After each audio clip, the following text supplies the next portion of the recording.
అందరికీ జై Hind.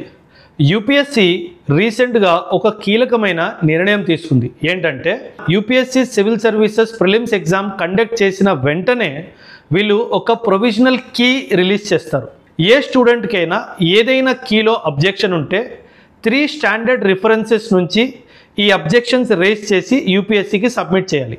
యూపీఎస్సీలో panel of experts మనం రేస్ చేసిన అబ్జెక్షన్ని పరిశీలిస్తూ ఒక ఫైనల్ కీ తయారు చేస్తారు.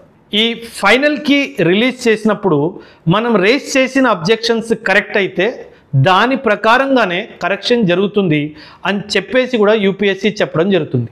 ఇది చాలా కీలకమైన నిర్ణయం. ఎందుకంటే last year 3 to 5 questions UPSC ఇచ్చిన కీ మీద చాలా అబ్జెక్షన్స్ వచ్చాయి.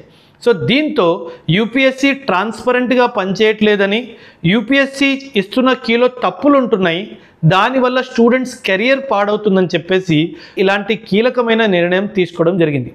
దీనివల్ల యూపీఎస్సీ ఫంక్షనింగ్లో ఇంకా ట్రాన్స్పరెన్సీ వస్తుంది అని యూపీఎస్సీ చైర్మన్ చెప్పడం కూడా జరిగింది. ఇది ఒక చాలా స్టూడెంట్ ఫ్రెండ్లీ అప్రోచ్ యూపీఎస్సీ తీసుకుంది అన్నది నా అభిప్రాయం. ఇదే కాకుండా యూపీఎస్సీ సివిల్ సర్వీసెస్ ఎగ్జామ్ ప్యాటర్న్లో మీరు ఎటువంటి మార్పులు ఏమన్నా కోరుకుంటే మాత్రం ఖచ్చితంగా మీరు అనుకుంటున్న విషయాలు కమెంట్స్లో తెలియచేయండి. Thank you. జై హింద్, జై భారత్.